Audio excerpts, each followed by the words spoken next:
آج رمضان المبارک کی 27ویں رات ہے، 1441 ہجری۔ اس وقت میں روزانہ قرآن مجید کی ایک پارے کی منتخب آیات بیان کرتا ہوں، لیکن آج میں نے ارادہ کیا کہ لیلۃ القدر کے حوالے سے کچھ باتیں آج کر لی جائیں تو بہتر ہے۔ قرآن مجید میں اللہ تعالیٰ کا ارشاد ہے، انا انزلناہ فی لیلۃ القدر وما ادراک ما لیلۃ القدر۔ ہم نے اس قرآن کو لیلۃ القدر میں نازل کیا، تمہیں کیا پتہ کہ یہ کون سی رات ہے؟ لیلۃ القدر خیر من الف شہر، یہ رات 1000 مہینوں سے بہتر ہے۔ تنزل الملائکۃ والروح فیہا بإذن ربہم من کل امر، فرشتے اور جبریل اس رات میں رب کے حکم سے نازل ہوتے ہیں، من کل امر، ہر طرح کے احکامات لے کر۔ سلام ہی حتی مطلع الفجر، یہ سلامتی ہے یہ رات یہاں تک کہ فجر طلوع ہو جائے، یعنی سحری کا وقت ختم ہو جائے۔ اس بارے میں ایک چیز تو لوگ بہت زیادہ جو پوچھتے ہیں کہ لیلۃ القدر تو ہر ملک میں الگ الگ ہوتی ہے، آج یہاں 27ویں ہے، سعودیہ میں کیا ہے 28ویں۔ تو اس بارے میں خوب سمجھ لیں کہ جتنی عبادتیں شریعت نے ہمیں دی ہیں اور ان کے وقتوں کے جو فضائل بیان کیے ہیں وہ ہر ملک کے اسی حساب سے ہوں گے۔ اللہ نے حکم دیا اقیم الصلاۃ لدلوک الشمس، سورج کے ڈھلکتے ہوئے نماز پڑھو، سورج طلوع ہونے سے پہلے فجر کی نماز۔ تو آپ جہاں نماز پڑھ رہے ہوگے وہاں کا سورج مراد ہوگا یا جاپان کا؟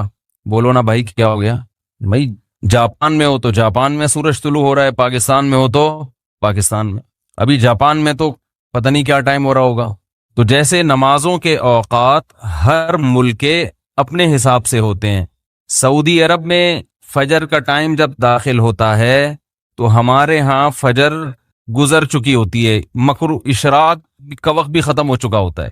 تو اب کوئی کہے کہ میں سعودیہ کے حساب سے چلوں گا، تو سعودیہ میں تو بھائی فجر کی نماز جب آپ ہو رہی ہوتی ہے تو یہاں سورج طلوع، بلکہ یہاں جب فجر ہو رہی ہوتی ہے وہ تو پیچھے ہے نا 2 گھنٹے، ہاں یہاں سورج طلوع ہو چکا ہوتا ہے، وہاں عشاء کی نماز ہوتی ہے، وہاں مغرب کی ہوتی ہے اور یہاں عشاء کی ہو رہی ہوتی ہے۔ تو جیسے نمازوں میں ہر ملک کا اپنا ایک طریقہ ہے، اپنے وقت ہیں، تو ایسے ہی جو سال کی تاریخیں ہیں، عید ہے، بقرعید ہے، یوم عرفہ ہے، لیلۃ القدر ہے، آخری عشرہ ہے، یہ سب اس ملک کے حساب سے ہوگا۔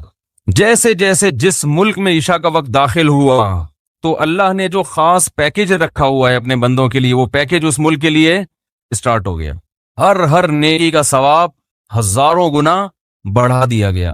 تو لیلۃ القدر رمضان کے آخری عشرے میں، اور رمضان کے آخری عشرے میں طاق راتوں میں امکان زیادہ، اور 27ویں میں اور بھی زیادہ۔ سمجھ رہے بات کو؟ اور آج کون سی رات ہے؟ 27ویں رات ہے، تو اس بات کا بہت امکان ہے کہ آج کون سی رات ہو؟ لیلۃ القدر۔ اس رات میں جس ملک میں یہ رات ہوگی وہاں فرشتوں کا نزول ہوگا، اور خاص طور پر جبریل علیہ السلام کا نزول۔ جیسے پیغمبروں میں سب سے افضل پیغمبر محمد صلی اللہ علیہ وسلم ہیں، تو فرشتوں میں سب سے افضل فرشتے کون سے ہیں؟ جبریل، جن کو اللہ نے روح الامین قرار دیا، مقدس روح۔ روح کیوں کہا؟ روح اس لیے کہا کہ روح جب ہماری باڈی میں ہوتی ہے تو ہماری باڈی زندہ ہوتی ہے، تو جبریل علیہ السلام ہماری روح کے لیے، روح کو طاقت بخشنے کا ذریعہ بنتے ہیں، کیونکہ وہ وحی لے کر آئے، اور وحی سے ہماری روحانی قوت، بولو نا بھائی، بڑھتی ہے۔ روحانی قوت کس سے بڑھتی ہے؟ وحی سے۔ عبادات ہمیں پتہ چلی وحی کے ذریعے، روزے ہمیں پتہ چلے وحی کے ذریعے۔ یہ آسمان سے کون سارے پیغام زمین پر نبی کے پاس لے کر آیا؟ جبریل علیہ السلام۔ جبریل نے نبی کو بتایا کہ شہر رمضان الذی انزل فیہ القرآن، اللہ کا کلام جبریل نے لیا، اور جبریل علیہ السلام نے ہمارے نبی صلی اللہ علیہ وسلم کے دل پہ یہ کلام نازل کیا۔ تو ہمیں جو پتہ چلا کہ رمضان میں روزے رکھنے ہیں، یہ ہمیں نبی سے پتہ چلا، اور نبی کو کس سے پتہ چلا؟ جبریل علیہ السلام سے۔ نماز کا ہمیں پتہ چلا نبی سے، اور نبی کو کہاں سے؟ کیا ہو گیا بھائی پرابلم؟ تو نبی کو کہاں سے پتا چلا؟ جبریل علیہ السلام سے۔ تو ہر جتنی بھی وحی آ رہی ہے نا وہ ساری ڈائریکٹ کہاں سے ہے؟ جبریل کے ذریعے۔ تو ان کے ذریعے ہماری روح کو کیا مل رہی ہے؟ تقویت، طاقت مل رہی ہے روح کو۔ تو وہ کیونکہ یہ رات روحانی ترقی کا ذریعہ ہے، تو اللہ نے اس رات میں جبریل علیہ السلام کو زمین پہ اتارا تاکہ جس فرشتے کی مناسبت ہے نا اس رات سے، وہ فرشتے اس زمین پر نازل ہوں۔ تو اب مسئلہ یہ ہے کہ آج انسان جسم کی تو بڑی محنت کر رہا ہے، روح کو پروٹوکول دینے کے لیے تیار۔ بھائی دیکھو ایک بات بتا دوں، جملہ ادھورا چھوڑوں گا اس کو کمپلیٹ کرنا پڑے گا، اچھا لگے گا برا لگے، میرا اصول ہی یہی ہے۔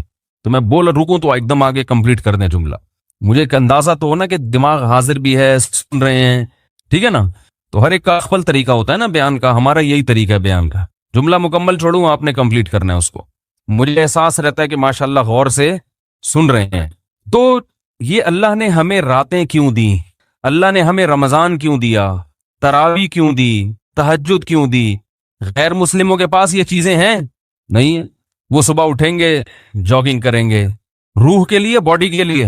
یہ بڑے ہالی ووڈ اور بالی ووڈ کے ایکٹروں کا بڑا سننے میں آتا ہے کہ باڈی کی فٹنس کا، فزیکل فٹنس کا بڑا خیال کرتے ہیں، صبح اٹھتے ہیں، جاگنگ کرتے ہیں۔ ہم پوستیوں کی طرح، معذرت کے ساتھ، ہماری قوم صبح اٹھتے ہی نہیں ہے۔ یہ جو ریز آ رہی ہیں نا، ریز، ہماری آواز ان ریز کی پشت پہ سوار ہو کر دنیا تک پہنچ رہی ہے۔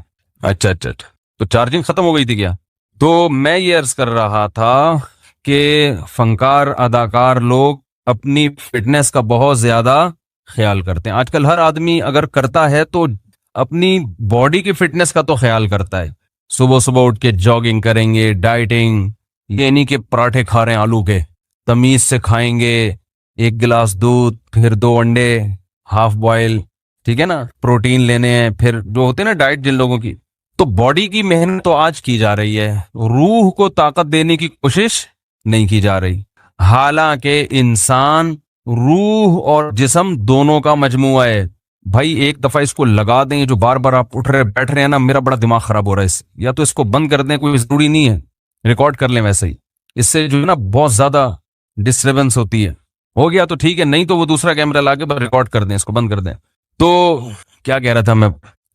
اپنی سیٹنگ اب ادھر سے سیٹ کریں اس کو، وہاں سے تو ہو گئی، اب ادھر سے بھی پانا لا کے نا میری اپنی سیٹنگ کو بھی سیٹ کر۔ کیا کہہ رہا تھا میں؟ تو روح جو ہے نا، دیکھو انسان جو ہے نا، انسان کو جانوروں پر قیاس نہیں کیا جا سکتا۔ اچھا جانور کسے کہتے ہیں؟ جو صحت مند ہو۔ اچھی بکری تو دودھ زیادہ دیتی ہو، اچھی بھینس دودھ زیادہ دیتی ہو، اچھی گائے دودھ زیادہ دیتی ہو، اچھا بیل زیادہ ہل چلا لیتا ہو، ایسا ہی ہے نا، اچھا گدھا ویٹ زیادہ اٹھا لیتا ہو۔ تو اچھا انسان جو ویٹ زیادہ اٹھا لیتا ہو، تو اس میں اور گدھے میں کوئی فرق ہوا؟ پھر بھائی آج اچھا انسان اسے کہتے ہوئے اتنا ویٹ اٹھایا، بول تو اٹھا سکتے؟ وہ کہہ رہا نہیں بھائی ہم تو نہیں اٹھا سکتے۔ بھائی آپ بہت اچھے، میں کیا ہوں؟ میں گندا ہو گیا، یہی مطلب ہوا نا۔ تو انسان کو اگر صرف جسمانی اور مادی اعتبار سے فضیلت دی جائے تو پھر انسان کی کوئی فضیلت نہیں ہے، کیونکہ مادی اعتبار سے انسان سے زیادہ صحت مند بہت سے جانور ہوتے ہیں۔ چیتے کی سپیڈ زیادہ ہے یا آپ کی؟ تو بھاگنے میں چیتا اچھا ہے یا آپ؟ چیتا اچھا ہے۔ جبڑا جو پھاڑنے کی طاقت ہے وہ شیر کی اچھی ہے یا آپ کی؟ شیر کی اچھی ہے۔ تو پکڑ کے اعتبار سے آپ سے اچھا کون ہے؟ شیر ہے۔ قرآن کے الفاظ دیکھو، کلا انا خلقناہم مما یعلمون، اللہ فرماتے ہیں ہرگز یہ انسان اپنے آپ کو فضیلت والا نہ سمجھے، اس لیے کہ ہم نے اس انسان کو جس چیز سے پیدا کیا ہم جانتے ہیں، پانی کے غلیظ قطرے سے بنایا، تو یہ کوئی قابل فضیلت چیز نہیں ہے۔ تمہارا تو میٹیریل ہی گندا ہے جس سے تمہیں بنایا گیا، گندا میٹیریل، پیٹ میں ہر وقت گند، اور مرنے کے بعد بھی گند۔ ایک پتلی سی لیئر چڑھا دی اللہ تعالیٰ نے ایک اسکن کی، کھال کی، جس سے انسان کی گندگی چھپ جاتی ہے۔ بنایا کس سے؟ غلیظ ناپاک پانی، جو باڈی سے نکل جائے تو غسل فرض ہو جاتا ہے، کپڑوں پہ لگ جائے تو دھوئے بغیر نماز نہیں ہوتی، اتنا گندا۔ اور جب ماں کے رحم میں وہ بننا شروع ہوتا ہے تو اتنا بدبودار گوشت کہ اگر وہ دنیا میں آ جائے تو لوگ ناک دبا کے بھاگ جائیں وہاں سے، اتنا گندا۔ اور جب دنیا میں آتا ہے تو اندر بھی سب کیا بھرا ہوا ہے؟ بولو نا بھائی، گند۔ ناک جتنے سوراخ ہے نا انسان کے، کسی ایک سوراخ سے بھی کوئی مشک و عنبر کی خوشبو نہیں آتی۔ کان سے کیا نکلتا ہے؟ کوئی عود کی خوشبو نکلتی ہے کان سے؟ ویسے جب کانیں ہوتی ہیں نا ان میں تو پتہ نہیں کیا نکلتا ہے، لیکن انسان کے کان سے گند نکلتا ہے۔ ناک سے کوئی مشک و عنبر کبھی دیکھا کسی کے نکلتے ہوئے؟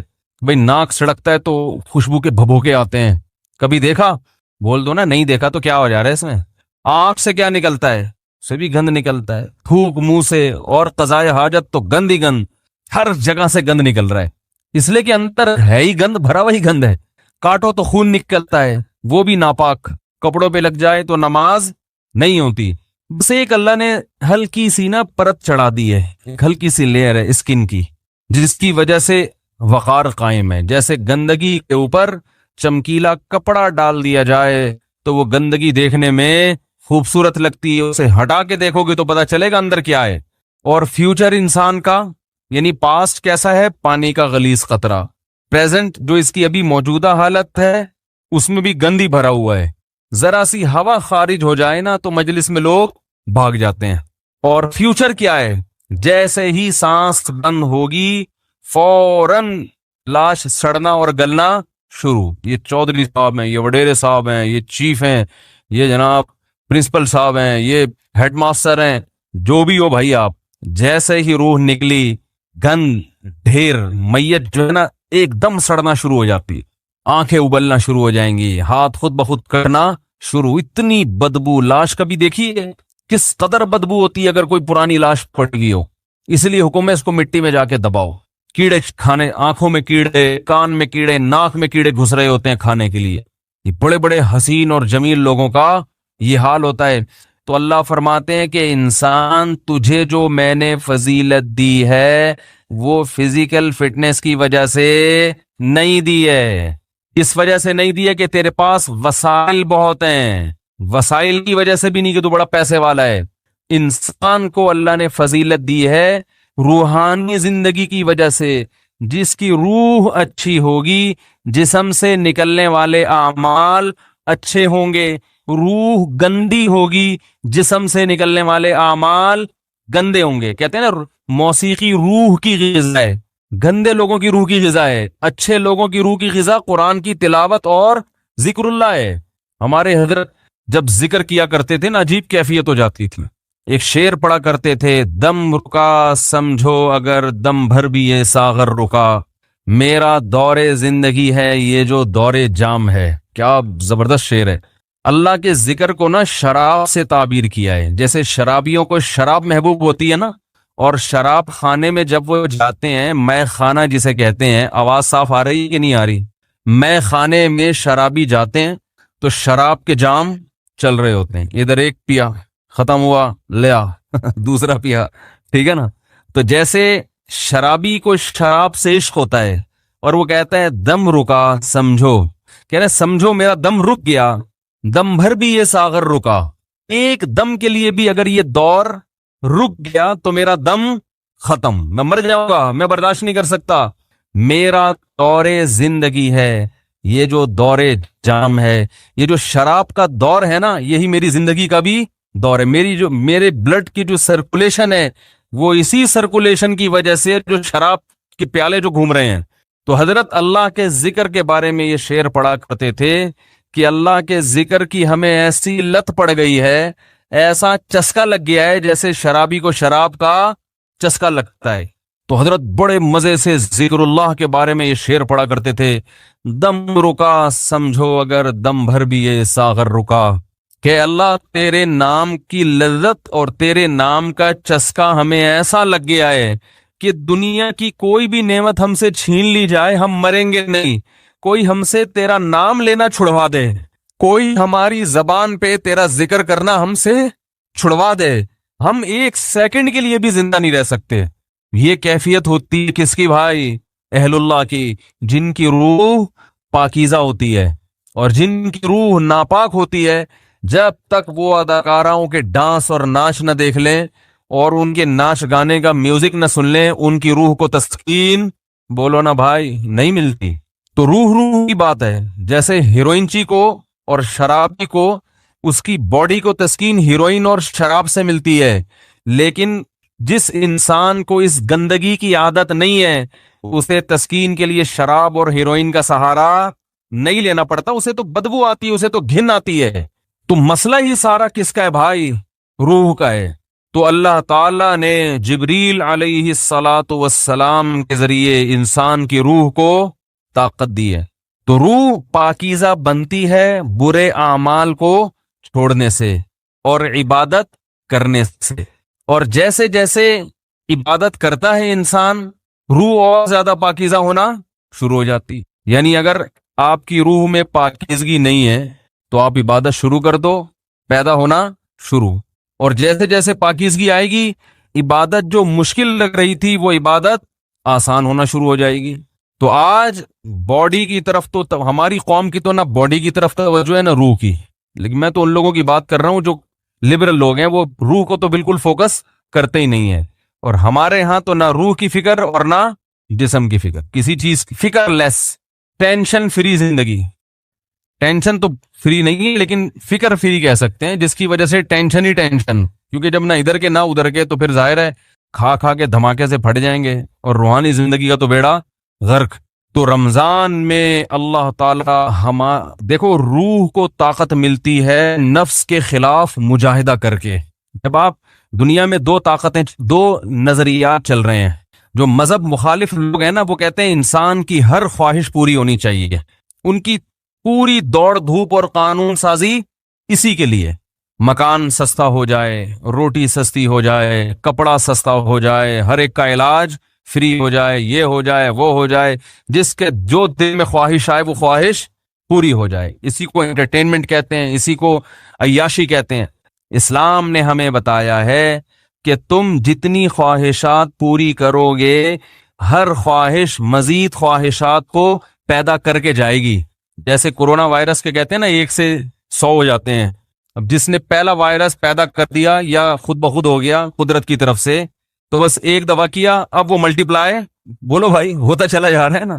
ایک خربوزے کا بیج ڈال دو، اب مزید بیج پیدا کرنے کی ضرورت نہیں ہے، وہ اسی سے خود بخود پیدا ہوتے چلے جائیں گے۔ اسی لیے شاعر نے کہا ما قضا احد منها لبانته ولن انتهى عرب الا الى عربی، کہ اس دنیا میں آج تک کسی نے اپنی خواہشات پوری نہیں کی ہیں، جس نے ایک خواہش پوری کی تو وہ ایک خواہش جب ختم ہوئی تو ہزاروں خواہشات کو پیدا کر کے ختم ہوئی ہے۔ وہ یہ جو ہمیں نظر آ رہے ہیں نا، بہت سے لوگ لائف کو انجوائے کر رہے ہیں، ان کی ہر خواہش پوری ہو گئی، اب انہیں کچھ بھی نہیں چاہیے، یہ آپ کو لگ رہا ہے کہ کچھ نہیں چاہیے، آپ کبھی ان کے پاس جا کے بیٹھیں گے تو پتا چلے گا کہ جتنا ان کو چاہیے اتنا ہمیں نہیں چاہیے۔ تو اسلام نے ہمیں کچھ ایسی کام بھی بتائے ہیں جس میں ہمیں اپنے نفس کے اگینسٹ چلنا پڑتا ہے، دل نہیں چاہتا مگر اس کی مخالفت کرنی پڑتی ہے۔ دل کی خواہشات کو جتنا کچلیں گے روح کو طاقت اتنی زیادہ ملے گی، اور روح کو تسکین ملتی ہے اس سے۔ تو اسلام نے ہمیں اپنے جسم کی خواہشات کو کچلنے کے لیے روزہ دیا، روزہ رکھو صبح صادق سے لے کے غروب آفتاب۔ کیسا پھیکا پھیکا ہو جاتا ہے نا انسان روزے میں، مجھے تو آپ ابھی بھی پھیکے پھیکے سے ہی لگ رہے ہیں، عجیب سا نا کسی کام کا دل لگ رہا ہے، بیٹھے ہوئے ہیں، نہ گٹکا کھا سکتے ہیں، نہ پان کھا سکتے ہیں، نہ سگریٹ پی سکتے ہیں، نہ چائے پی سکتے ہیں، نہ کھانا کھا سکتے ہیں، سوکھا سوکھا سا منہ ہوتا ہے سب کا۔ روزے کی حالت میں دیکھو سب کی حالت کیا ہوتی ہے، کسی کام میں دل نہیں لگ رہا۔ اللہ نے کہا بس 1 نہیں 2 نہیں 3 نہیں 4 نہیں، کتنے 29 یا 30، آسان کام تھوڑی ہے۔ پھر ہاتھ باندھ کے اللہ کے سامنے کھڑے ہو جانا، نماز میں باؤنڈ کر لینا اپنے آپ کو۔ آج دنیا میں دنیا پرستوں کے لیے سب سے قیمتی چیز ٹائم ہے۔ وہ ٹائم کہتے ہیں کہ اتنی دیر ہم مسجد میں اللہ کے سامنے ہاتھ باندھ کر کھڑے رہیں، اس سے ہمیں ملتا تو کچھ بھی نہیں ہے، تو یہ تو ٹائم ویسٹنگ ہے۔ تو اللہ نے کہا کہ کرو یہ کام، تمہارا دل نہیں چاہتا مگر تمہیں کرنا پڑے گا۔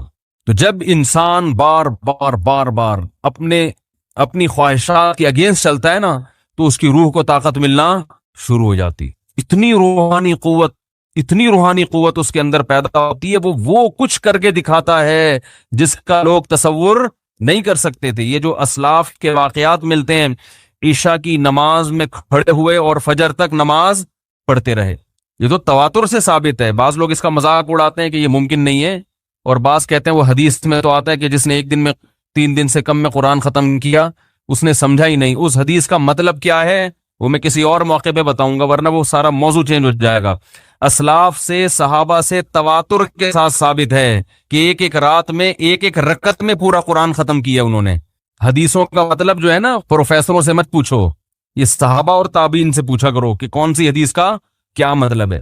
حضرت عمر رضی اللہ تعالی عنہ نے حضرت عثمان کی طرف ایک دن اشارہ کر کے فرمایا کہ مجھے اس شخص سے محبت کیوں نہ ہو، یہ وتر کی ایک رکعت میں پورا قرآن پڑھ لیتے ہیں، وتر کی جو تیسری رکعت ہے نا، اور حجر اسود کے سامنے کھڑے ہوتے ہیں اور پوری رات ایک رکعت میں پورا قرآن۔ حضرت عمر کا اپنا معمول کیا تھا، فجر میں اتنی لمبی نماز پڑھاتے تھے، آج تو ہم افورڈ ہی نہیں کر سکتے۔ صبح صادق کا وقت جب شروع ہوتا تو نماز شروع کی جاتی اور سورج نکلنے سے پہلے سلام پھرتا تھا فجر کا۔ کتنے گھنٹے کی نماز ہو گئی فجر کی، اور نماز میں تلاوت کرتے کرتے کرتے بعض دفعہ اللہ کے خوف سے رو کے گر جایا کرتے تھے۔ فجر میں حضرت عثمان رضی اللہ تعالیٰ عنہ پوری سورہ یوسف پڑھتے تھے۔ ایک تابعی کہتے ہیں کہ میں نے سورہ یوسف حضرت عثمان کے پیچھے فجر میں سن سن کے یاد کر لی، زبانی یاد ہو گئی مجھے۔ کتنی لمبی لمبی ان لوگوں کی نمازیں تھیں، کتنی لمبی لمبی ان لوگوں کی دعائیں تھیں، کتنی۔ آج بالکل عبادت کا ذوق اور شوق ختم، اور پہلے عورتوں میں عبادت کا ذوق مردوں سے بھی زیادہ تھا۔ مرد تو تھڑے شڑے پہ جا کے بیٹھ گئے، 2-4 لونڈے لپاڑے بیٹھ گئے، کچھ ادھر بات کر لی، کچھ ادھر چلے گئے، ڈبو اس نوکر۔ خواتین تو گھروں میں وہ تو عبادت میں آگے تھی، آج سب کے ہاتھ میں کیا آ گئے؟ موبائل، واٹس ایپ، بس ہر وقت۔ میری والدہ اللہ ان کی مغفرت فرمائے، آخر عمر میں تقریباً 1.5-2 سال ان کا دماغ کام نہیں کرتا تھا، جیسے قومے کی کیفیت ہوتی ہے نا، یہ ہو گئی تھی کیفیت، تو ہوش نہیں تھے ان کو، کوئی بات بتاؤ سمجھ میں نہیں آتی تھی۔ لیکن تسبیح جیسے ہی پکڑاتے تھے نا، فوراً چلنا شروع، اور زبان بھی چلنا شروع۔ کیوں؟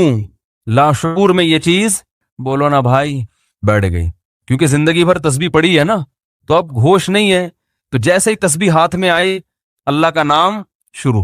میرے بڑے بھائی جب سورہ یاسین کی تلاوت کرتے ان کے سامنے، تو سورہ یاسین کا تلاوت کے جو کوئی لفظ چھوٹ جاتا نا، تو وہ ان کی زبان سے نکل جاتا تھا، جیسے آخری لفظ آ رہا ہے نا مبین، تو وہ رک گیا تو وہ ان کی زبان سے نکل، ایک لاشعور میں۔ سورہ یاسین بہت پڑھی ہے انہوں نے، تو میں نئی نسل کو دیکھ کے یہ پیشگوئی کر سکتا ہوں کہ جب ہمارا بڑھاپا ہو، اللہ ہم سب کو بچائے، تو پتہ نہیں ہمارا حال کیا ہوگا۔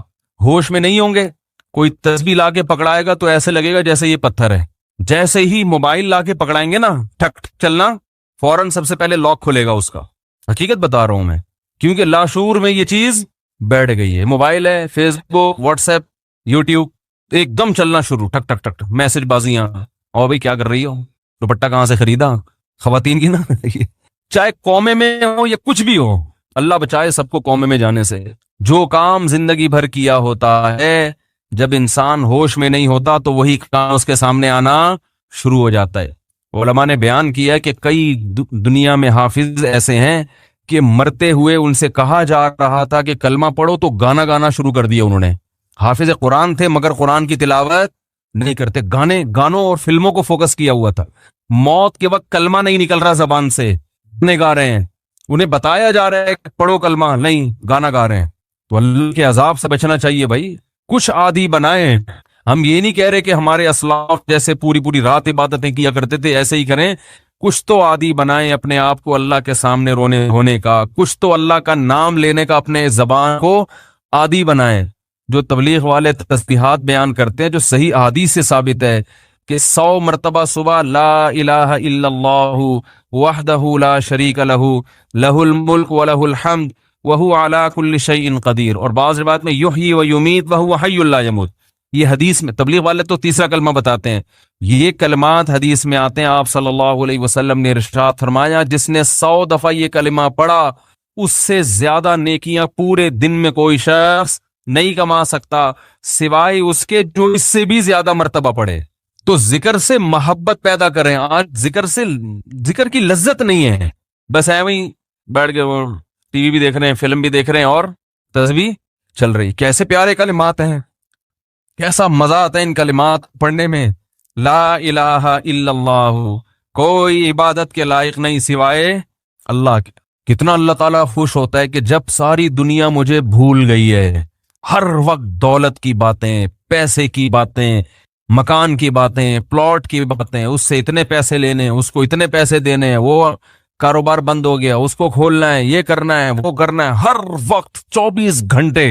جس نے پیدا کیا, جس کے پاس لوٹ کر جانا ہے, سب چیزیں چھوڑنی ہے یہاں پہ. یہ بیوی بچے بھی چھوڑنے ہیں, یہی قبر میں اتاریں گے. جو آج کہہ رہے ہیں نا وہ رہ نہیں سکتے آپ کے بغیر, اور یہی اتار کے آئیں گے قبر میں. اور اگر کورونا سے مر گئے نا, اللہ بچائے, تو قبر میں بھی نہیں جائیں گے, بولیں گے یہ تو مر گیا, ہمیں نہ مار دے کہیں. دور دور سے دیکھ نہیں رہے کیسے جنازے ہو رہے ہیں. یہ تو انسان کی محبت ہے, یہ تو اوقات ہے انسان کی. تو جس کے پاس لوٹ کر جانا ہے اور جس نے بنایا ہے, هو اعلم بكم اذ انتم اجنة في بطون امهاتكم, اللہ فرماتے ہیں جب تم ماں کے پیٹ میں تیار ہو رہے تھے نا, وہ رب تمہیں اس وقت سے جانتا ہے. اس وقت تو والدین بھی انسان کو نہیں جانتے. کتنا قریبی تعلق. ہر ایک کا تذکرہ زبان سے کرے گا, نہیں کرے گا جو سب سے زیادہ قریب ہے اس کا تذکرہ نہیں کرے گا. اور اگر اللہ کا ذکر کرے گا بھی تو کسی نے کوئی وظیفہ بتایا ہوگا جن بھگانے کے لیے, دکان کھلوانے کے لیے, کاروبار کھلوانے کے لیے, بچی کی شادی نہیں ہو رہی, اپنی نہیں ہو رہی ہے تو پچھتا رہا ہے اس کو بھگانے کے لیے, ہو گئی ہے تو بچے نہیں پیدا ہو رہے, ہو گئے تو وہ چترول لگا رہے ہیں ان کو سیدھا کرنے کے لیے.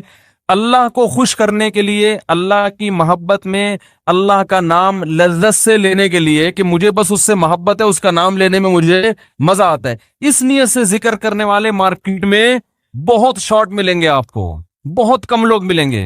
کوئی بیٹھا ہو نا صبح اللہ اللہ کر رہا ہو, کیوں کر رہے ہو؟ وہ جی فلاں پیر صاحب نے بتایا تھا, وہ فلاں پیر صاحب نے کہا تھا یہ کرو گے تو یہ والا کام ہو جائے گا. او بھائی, اللہ نے پیدا کیا ہے, جیسے دنیا کا تذکرہ کرتے ہو بغیر ضرورت کے کرتے ہو نا.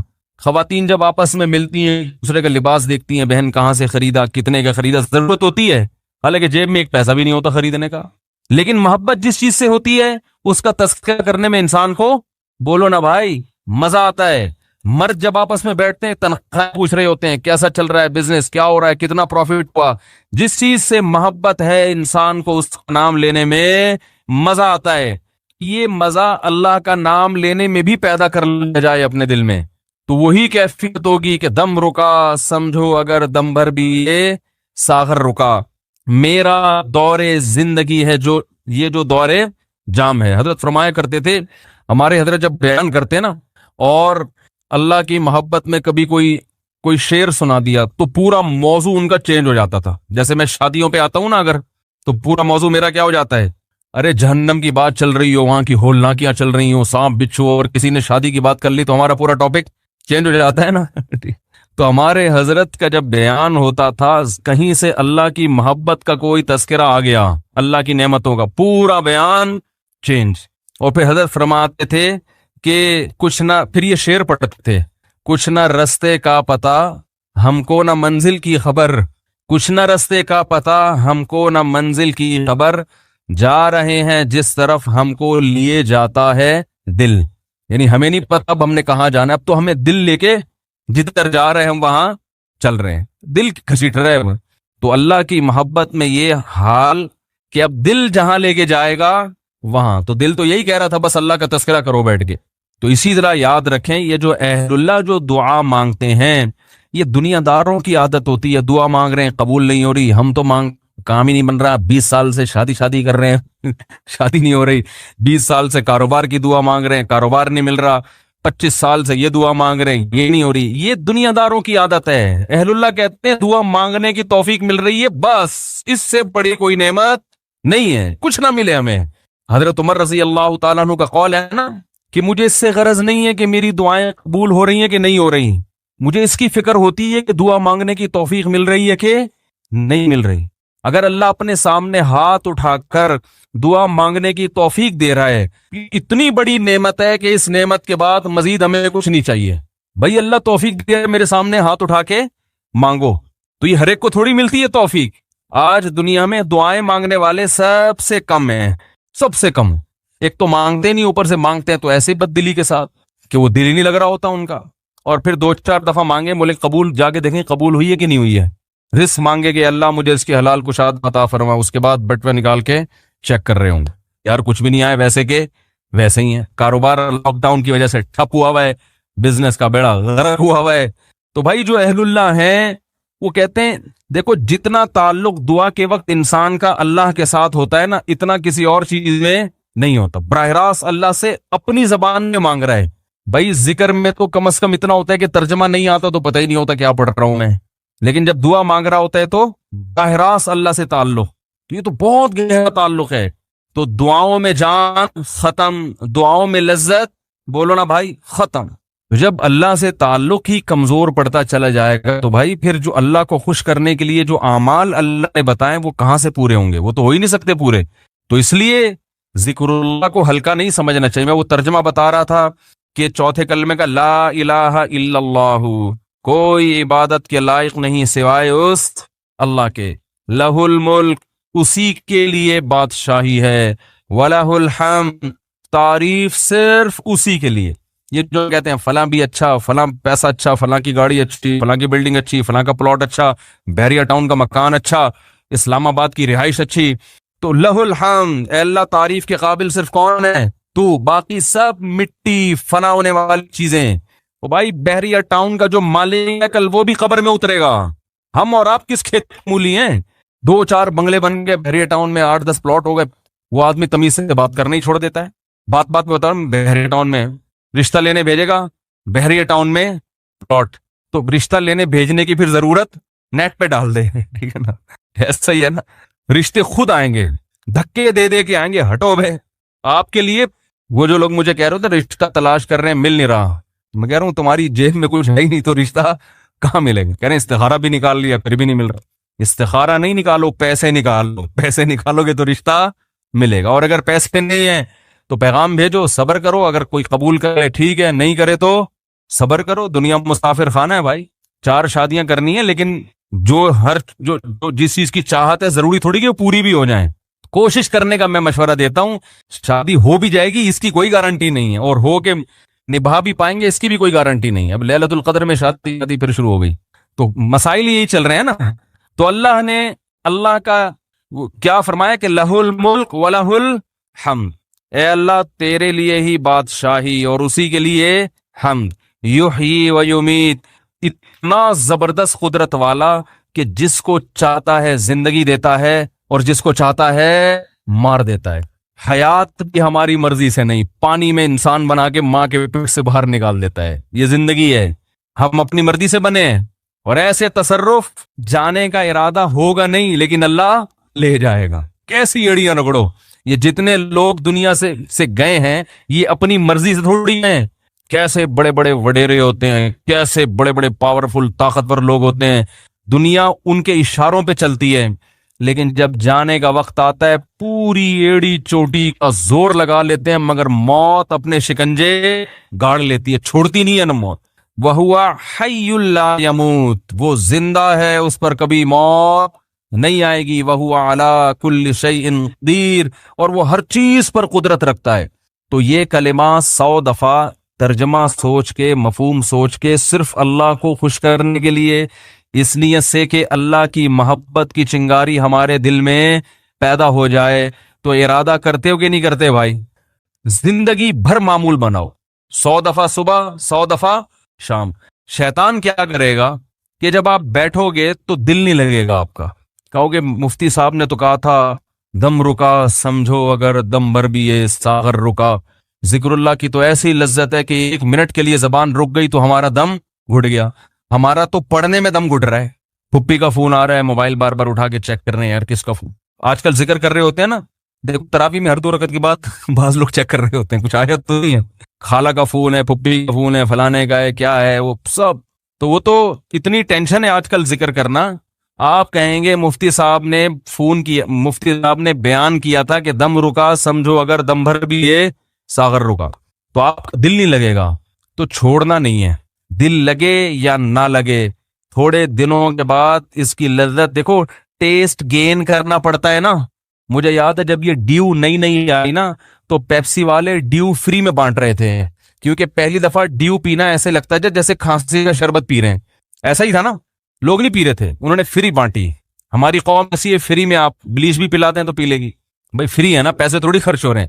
تو لوگوں نے فری میں پینا شروع کرتے کرتے اس ٹیسٹ کے کیا ہو گئے، بولو نا یار، عادت پڑ گئی اس کی. تو لت لگانی پڑتی ہے، ٹیسٹ گین کرنا پڑتا ہے. ابھی کبھی اللہ کا نام لیا ہی نہیں ہے زندگی بھر، لیا بھی ہے تو ایسے ہی قوالی میں لیا ہے، قوالیوں میں لے رہے ہیں اللہ کا نام. تمیز بیٹھ کے اللہ کا نام لینا، اس کا بھی ایک ٹیسٹ ہے. کیونکہ غلط چیزوں کا ٹیسٹ اتنا زیادہ، دیکھو جو ڈبے کے دودھ کے عادی ہوتے ہیں نا بچے، ان کو آپ بھینس کا خالص دودھ پلاؤ الٹی کر دیں گے، وہ ان کو اس میں سے بدبو آ رہی ہوتی ہے. حالانکہ وہ بدبو نہیں بلکہ خوشبو ہوتی ہے. بھینس کے دودھ میں بدبو ہوتی ہے، خوشبو ہوتی ہے، خوشبو ہے. میں سعودیہ گیا نا، 2 مہینے کا ویزا تھا میرا، تو 2 مہینے میں نے بھینس دودھ نہیں ملا، ڈبے کا ہی پیتے رہے. حالانکہ وہ بھی یہی ہوتا ہے، لیکن ایک پروسیس سے گزر کے پتہ نہیں اس میں وہ ذائقہ ہی نہیں تھا.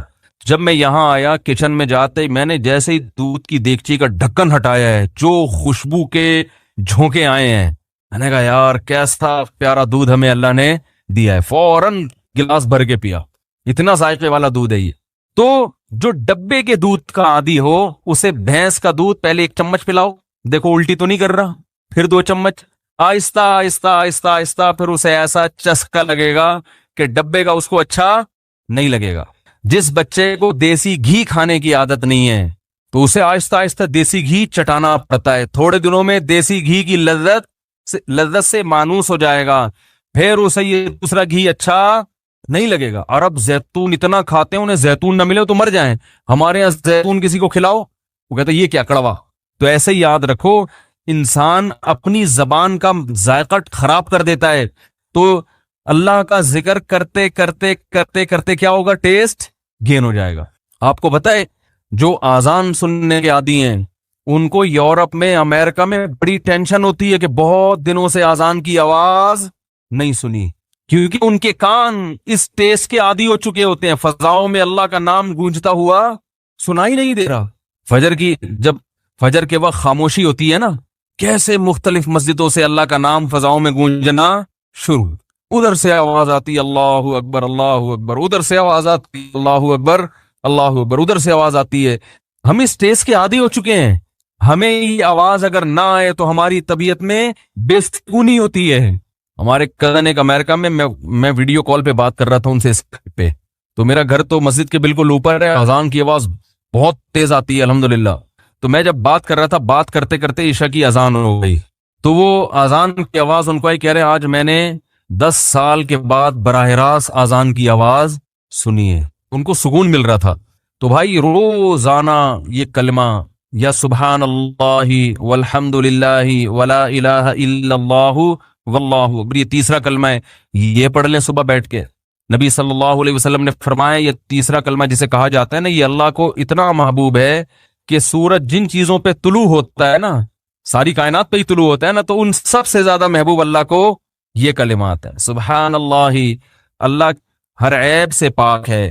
والحمد للہ، تمام تعریفیں اللہ کے لیے ہیں. ولا الہ الا اللہ، اس کے سوا کوئی عبادت کے لائق نہیں ہے. واللہ اکبر، اور وہ اللہ سب سے بڑا ہے.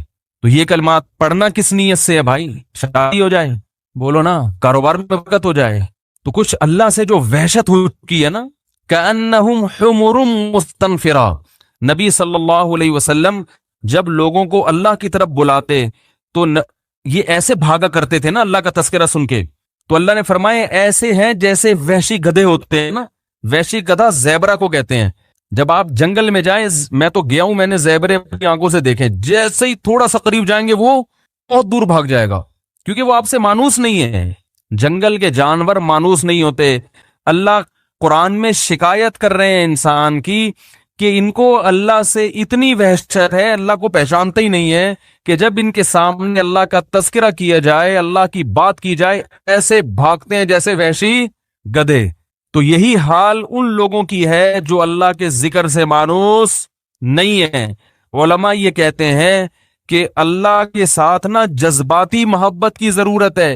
دیکھو محبت کی دو قسمیں ہیں، ایک عقلی اور ایک طبعی. دونوں میں کیا فرق ہے یہ میں بتاتا ہوں. ایک محبت ہوتی ہے عقلی. عقلی کا مطلب یہ ہوتا ہے کہ آپ کی عقل یہ کہتی ہے کہ اس آدمی کے مجھ پہ بہت سارے احسانات ہیں، لہذا مجھے چاہیے کہ میں اس سے محبت کروں، میرا فرض بنتا ہے، لہذا اس فرض کی وجہ سے میں کیا کروں گا، اس کے حقوق ادا کروں گا. یہ ہے، یہ اس کا تعلق کہاں سے ہے؟ کھوپڑی سے. ٹھیک ہے. اس میں یہ ہو کہ آپ چونکہ اس کے حقوق سوچتے ہو تو پھر آپ سوچ سوچ کے اس کے حق ادا کرتے ہو. دل تو نہیں چاہ رہا ہوتا لیکن آپ حق ادا کر رہے ہوتے ہو. یہ سوچ، جیسے کوئی ٹیچر ہے، آپ کو پڑھایا انہوں نے زندگی بھر، کہیں آپ کو ملے تو اچھے تو نہیں لگ رہے، نہ شکل سے اچھے لگ رہے ہیں، نہ باتوں سے اچھے لگ رہے ہیں، کام بھی زیادہ لیتے ہیں، لیکن یار چلو میرے ٹیچر ہیں.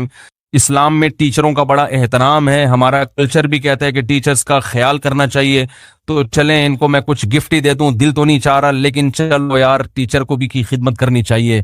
یہ وہ محبت ہے جس میں حرکت کہاں ہو رہی ہے، اتنا اشارہ کر کے دکھا رہا ہوں پھر بھی سمجھ میں نہیں آ رہا. بولو نا بھائی، پوری اور باقی انگلی کو چھیڑوں، دماغ حرکت میں آ رہا ہے. ٹھیک ہے نا. اور ایک ہوتی ہے ماں سے بچہ بچھڑ جائے اور ماں کی جب اس پہ نظر پڑتی ہے تو حرکت یہاں ہوتی ہے، یہاں ہوتی ہے ایک دم جذباتی. حالانکہ ماں کا بچے پر احسان ہے یا بچے کا ماں پہ احسان ہے؟ اس بچے نے تو بچے تو ماں کو ٹینشن ہی دے رہے ہوتے ہیں، ادھر پوٹی کر دی، ادھر پیشاب کر دیا، ادھر بلا وجہ ٹیں ٹیں کرنا شروع. ہمارے یہاں تو اللہ کا شکر ہے بچے ہیں، اللہ سب گھروں کو بچوں سے آباد کرے، فیملی پلاننگ کی لعنت سے اللہ بچائے، گھروں کی رونق ہی ختم کر دی. تو بچے جہاں ہنستے ہیں وہاں روتے بھی ہیں. اور بچوں نے ٹائم مینجمنٹ کا کوئی کورس نہیں کیا، بہت اخپل طریقے سے ہنسیں گے، اخپل طریقے سے روئیں گے. ہنستے بھی ایسے ہیں کہ نان اسٹاپ، کسی کی پرواہ نہیں کرتے، تبھی ان کی کھلکھلاہٹ اچھی بھی بہت لگتی ہے. ہنستے ہیں نا فل اسپیڈ کے ساتھ، بچوں کی ہنسی دیکھ کر کتنا اچھا لگتا ہے. تو روتے بھی اسی طرح ہیں، وہ نہیں دیکھ رہے ہوتے ابا سو رہے ہیں، کوئی نماز پڑھ رہا ہے، کوئی تراویح پڑھ رہا ہے، بٹ ٹیں ٹیں ٹیں ٹیں شروع. تو یہ تو ماں کا احسان ہے، اس کی ٹیں ٹیں کو برداشت کرتی ہے، اس کے قضائے، اس کی گندگیاں صاف کرتی ہے، اس کو ٹائم پہ کھلاتی ہے، نہیں کھاتا گھسیڑتی ہے اس کے منہ میں نوالے بنا بنا کے. وہ پھر بھی ضد کر رہا ہوتا ہے، چیزیں اتار اتار کے پھینک رہا ہوتا ہے. لیکن اب عقل یہ کہتی ہے کہ بچے کو ماں سے نہیں بلکہ ماں کو بچے سے محبت ہونی چاہیے. یہی کہتی ہے نا عقل. ماں کو بچے سے ہو تو سمجھ میں آ رہی ہے، بچے کو کیوں ہو رہی ہے ماں سے؟ تو یہ عقل سے نہیں ہے، یہ طبعی ہے، یہ نیچرل ہے. اس کا عقل سے تعلق، اگر عقل سے بیٹھ کے سوچو گے تو ماں کہے گی کیوں کروں، اس نے مجھے کیا دیا ہے، اس نے مجھ پر کون سا احسان کیا ہے. کھاتا بھی مجھ سے، پٹتا بھی ہے صبح شام، اور پھر بھی نہیں مانتا. لیکن والدین جو اولاد سے محبت کرتے ہیں وہ عقل کی وجہ سے نہیں، کس کی وجہ سے؟ دل کے جذبات، اس پہ کنٹرول نہیں ہے. یہ محبت جانوروں میں بھی ہے. بلی اپنے بچوں سے محبت کرتی ہے کہ نہیں کرتی ہے؟ بولو نا بھائی. بلی میں تو شعور ہے ہی نہیں. اگر وہ عقل کی وجہ سے کر رہی ہوتی تو سب سے پہلے اپنی ماں سے کرتی نا، جس نے اس کو جنا تھا. اپنی ماں کو تو کبھی بلی نے پلٹ کے، جب سے اس کی شادی ہوئی ہے پلٹ کے پوچھا ہی نہیں. جب سے اس کی زندگی میں بلا آیا ہے نا، بلی سب سے پہلے کس کو بھولی ہے؟ اپنی ماں. بولے اماں ٹاٹا. وہی گوروں والا کلچر، 18 سال کی ہوئی ٹاٹا جا رہے ہیں. گورے تو پھر بھی سال میں ایک آدھ دفعہ مدر دے فادر دے منا کے پوچھ رہے ہیں، بلی تو یہ بھی نہیں کرتی. تو عقل کی وجہ سے اگر بلی محبت کر رہی ہوتی تو اپنے اماں سے کرتی. چلو بلی کا تو اس کو پتہ نہیں کہتا کون ہے میرا، اماں کا تو پتہ ہوتا ہے نا. لیکن نا وہ کس کو ترجیح دیتی ہے؟ بچوں کو. یہ ہے یہ ہے طبعی محبت. آج مسلمان کو اللہ سے صرف عقلی محبت ہے، طبعی اور جذباتی محبت نہیں ہے. عقلی محبت سے حقوق ادا ہوتے ہیں مگر ادائیگی کا جذبہ نہیں ہوتا. ایک بس جرمانہ سمجھ کے انسان ادا کر رہا ہوتا ہے. جیسے گورنمنٹ کو آپ ٹیکس دیتے ہیں نا، دل چاہتا ہے دینے کا، ٹیکسیشن کو پیسے سے کھلا کھلا کے اور کم کروا یار، اس کو اور کم کروا. دے تو دیتے ہیں یار، اب کیا کریں، حکومت سے فائدے بھی اٹھا رہے ہیں تو ٹیکس دینا چاہیے، اخلاقی جرم ہے نا. اس طرح کے کچھ سن کے تھوڑا بہت تو یار اتنا بھی آدمی نہیں کاٹے یار، تھوڑا سا تو دے ہی دینا چاہیے. خوشی نہیں ہوتی. لیکن ماں جب اپنے بچے پہ خرچ کرتی ہے، اس کا یہ جذبہ ہوتا ہے کہ یہ بچہ کھائے، اسے خرچ کرنے پہ خوشی ہوگی. باپ اپنی اولاد پہ جو خرچ کرتا ہے تو خرچ کرنے سے خوشی ہوتی ہے. بچہ اگر نہیں کھا رہا نا تو باپ خوش نہیں ہوتا، چلو میرے پیسے بچ گئے. ایسا ہوتا ہے بھائی. ابا نے آٹا منگوایا ہوٹل سے، پراٹھا منگوایا، بچے سے کہا کھاؤ، بچہ کہہ رہا میں نہیں کھا رہا، ابا کہہ کہ چلو پراٹھے کے پیسے بچ گئے. اگر ایسا خیال آ رہا ہے نا تو یہ یا تو ابا نہیں ہے ٹھیک ہے، یا تو یہ کیا ابا نہیں ہے، یا یہ اتنا وقت کنجوس ہے، یہ ایکسٹرا آرڈینری کوئی اللہ نے ایک مخلوق پیدا کر دی ہے. ورنہ باپ جب بچہ کھاتا ہے تو پیٹ کس کا بھرتا ہے؟ باپ کا بھرتا ہے. یہ ہے طبعی محبت، جذباتی محبت. ہم اللہ کے بارے میں سنتے ہیں، عقلی محبت تو پیدا ہو جاتی ہے، عقل کہتی ہے بھائی اللہ کی ماننی چاہیے، نماز پڑھنی چاہیے، اللہ کا ذکر کرنا چاہیے. جذباتی پیدا نہیں ہوتی. جذباتی محبت پیدا کرنے کے لیے کثرت سے اللہ کا نام لینا پڑتا ہے، کثرت سے. صوفیہ کرام نا ایک ذکر بتاتے ہیں، میں نہیں سب کو مشورہ دے رہا کہ وہ کریں، قرآن و سنت سے کوئی ثبوت نہیں ہے، صرف علاج کے لیے. وہ یہ ہم جب حضرت سے بیعت ہوئے نا تو حضرت ایک ذکر بتایا کرتے تھے، لا الہ الا اللہ. ایسے فرمایا لا الہ میں ایسے گردن کو یوں لے کے جانا ہے. آپ نہ شروع کر دیں، پتہ چلا سارے کل بیٹھے ہاں وہ ایک ڈرامہ ہو رہا ہے. میں بتا رہا ہوں کہ جذباتی محبت پیدا کرنے کے لیے نا صوفیہ کرام کے پاس کچھ ٹوٹکے بھی ہوتے ہیں. لا الہ میں گردن یوں لے کر گئے، اس میں تصور کیا کہ لا کا مطلب نہیں، الہ کا مطلب معبود، کوئی معبود نہیں ہے. تو یہ دل میں تصور کیا جاتا ہے کہ دل سے سب کچھ نکل رہا ہے، اور پھر الا اللہ کا نا گردن سے ایسے چوٹ ماری جاتی ہے دل کے اوپر. الا اللہ صرف کون ہے؟ اللہ. لا الہ الا اللہ. لا الہ میں گاڑی، بنگلہ، بحریہ ٹاؤن کے بنگلے اور پلاٹ سارے آپ نے دل سے کیا کرنے ہیں؟ جس چیز میں دل اٹکا ہوا ہے نا، دکان میری، مکان میرا، پراپرٹی میری، اور بچوں کے لیے بھی کچھ ضرورت سے زیادہ بعض لوگ جذباتی ہو جاتے ہیں. بھائی بچوں کی تربیت کی فکر کرو، فیوچر بنانے کی فکر کرو، بن جائیں ٹھیک ہے، نہیں بنے تو بھی ٹھیک ہے، ٹھیلا لگا لیں گے، ٹماٹر بیچ لیں گے. کوئی اتنی بڑی ٹینشن لینے کی ضرورت؟ میرے بچے کے نمبر کم آ گئے، میرا بچہ میڈیکل کالج میں ایڈمیشن لے سکتا، مجھ سے آ کے کہتے ہیں ہائے ہائے اب کیا ہوگا؟ میں کہتا ہوں کچھ بھی نہیں ہوگا، ٹماٹر بیچے گا، آلو بیچے گا. کیا مطلب ہم کیا ٹماٹر بکوائیں گے اپنے بچے کو؟ تو بھائی یہ جو ٹماٹر بیچنے والے یہ انسان نہیں ہے، اور بھائی مر جائیں گے تو سب ٹماٹر والے بھی کی وہی خبر ہوگی جو ایک بریگیڈیئر کرنل کی ہوگی. بچے کو اچھا بنانے کی کوشش کرو، ٹینشن بول لو نا، اچھے سے اچھا بنانے کی کوشش کرو اپنے بچوں کو، ٹینشن مت لو. بن گیا ٹھیک ہے، نہیں بننا جنت میں چلا جائے بس اس کی ٹینشن ہونی، انسان کا بچہ بن جائے. تو جنت میں جانے کے لیے اللہ نے اتنا آسان اصول رکھا کہ انسان کا بچہ بنا دو چلا جائے گا. وہ انسان کا بچہ ٹماٹر والا بھی ہو سکتا ہے، رکشے والا بھی ہو سکتا ہے، وہ کوئی سیاستدان بھی ہو سکتا ہے. اور انسان کا بچہ نہیں بنا تو بھائی کچھ بھی بن جائے گا. قارون سے زیادہ دولت نہیں ہو سکتا، فرعون سے بڑا عہدہ اس کے پاس نہیں ہو سکتا. سمجھ میں آ رہی ہے کہ نہیں آ رہی ہے؟ تو انسان بنانے پر زیادہ فوکس کرو، اور اس میں بھی شریعت نے کہا اعتدال سے انسان بنانے کی بھی کوشش کرو. ضروری نہیں کہ انسان کا بچہ بھی بنے. ہم نے بڑے بڑے علماء کو دیکھا ہے بہت محنت کی بچوں پہ، بچے بگڑ گئے. نوح علیہ السلام سے زیادہ تبلیغ کس کی مؤثر ہوگی؟ 1000 سال تبلیغ کی مگر اپنے بچے پہ اثر نہیں ہوا. سامنے طوفان ہے اور کہہ رہے ہیں کہ آ جا، کہتے نہیں، اور وہی ان کے سامنے ڈوب کے ہلاک ہوا ہے. تو اس سے ان سب واقعات سے پتہ چلتا ہے کہ تربیت کی کوشش کرنی ہے، ٹینشن لینے کا یہ جملہ یاد رکھ لیں، ٹینشن لینے کا نہیں ہے. بڑا اچھا جو یہ آدھی ٹینشن اسی سے ختم ہو جائے گی. بیوی جب کہہ رہی ہو نا یہ بچہ سدھر نہیں رہا، انسان کا کیا ہے، جیسے خواتین کر رہی ہوتی ہیں، میں تو سر پھاڑ دوں گی اپنا، اس کا بھی سر پھوڑ دوں گی، اپنا بھی پھوڑ دوں گی، ایسے کہہ رہی ہوتی ہیں. دیکھو وہ لوگ ٹینشن لینے کا نہیں، زیادہ چرسی بن جائے گا نا، اللہ نہ کرے کوئی بن جائے. ایک مثال ہے وہ، بھائی کیا ہو جائے گا؟ ہم کوشش کر رہے ہیں کہ انسان کا بچہ بنے. بچے کو آرام سے سمجھاؤ، بٹھاؤ، پیار محبت دو، اچھا ماحول تبلیغ میں بھیجو اس کو، ٹھیک ہے نا، اچھا ماحول دینے کی کوشش کرو. آگے ٹھیک ہے، نہیں آیا اے اللہ ہمارے بس میں جو تھا ہم نے کر لیا ہے، اب خود بھی تو اس کی ہے نا. اللہ نے جنت جہنم بھی تو رکھی ہے، کیونکہ خود اگر ماں باپ کو اتنا کنٹرول ہوتا تو پھر جنت میں کیوں جاتا؟ وہ تو ماں باپ کہتے اللہ ہم نے اس کو زبردستی جنتی بنایا تھا. تو بچے کی اپنی بھی تو سوچ ہوتی ہے نا کہ وہ خود بھی تو، اس کے پاس 2 راستے ہوتے ہیں، ایک اس کے والدین اچھا راستہ بتا رہے ہیں اور ایک دوست احباب برا. تو اس کی بھی تو آزمائش ہے. کوئی آزمائش میں پورا اترتا ہے، ماں باپ کے کہنے پہ جنت میں چلا جاتا ہے. کوئی ماں باپ کی نہیں سنتا اور کہاں چلا جاتا ہے؟ جہنم میں. قرآن نے بیان کیا والذی قال لوالدیہ اف لکما اتعداننی ان اخرج وقد خلت القرون من قبلی. قرآن نے بیان کیا ایسی بدبخت اولادیں بھی ہیں کہ والدین مسلمان ہیں، سمجھا رہے ہیں کہ ہمارے تجھ پر احسانات ہیں، مان لے، سیدھے راستے پہ آ جا.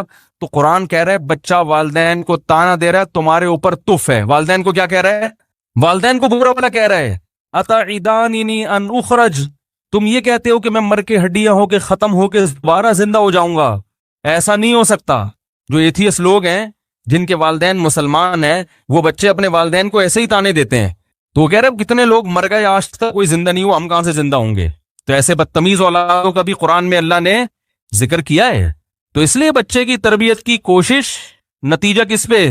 اللہ پہ۔ بن جائے ٹھیک ہے، نہیں بنے ایسی کی تیسے، ٹینشن لینے کا بولو بھائی نہیں ہے۔ آج دنیا کی محبت ہے، اس لیے چاہتے ہیں میرا بچہ لازمی ڈاکٹر بنے، انجینئر بنے، پڑھوا رہے ہیں گن پوائنٹ پہ اس کو، بن جائے بہت اچھا ہے، نہیں بنے تو بھائی دنیا مسافر خانہ ہے، ختم ہو جائے گی۔ تو کیا کہہ رہا تھا میں، یہ جو بات آئی کہاں سے، یہ بات کہاں سے آئی؟ بچوں کے مضمون لے کے چل رہا تھا میں۔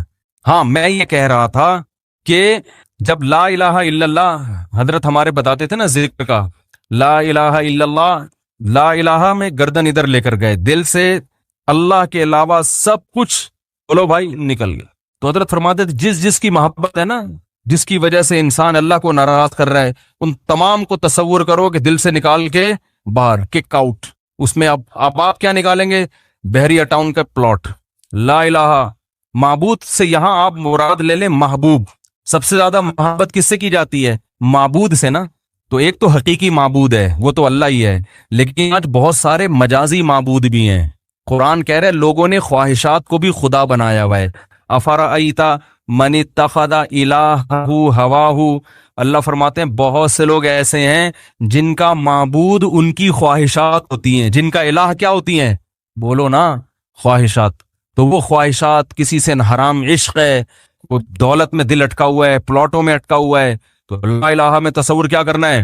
سب نکال کے باہر، اپنی دکان بھی، اپنا مکان بھی، تھوڑی دیر کے لیے تو دل سے نکالو نا، سب نکال کے کیا ہے؟ باہر۔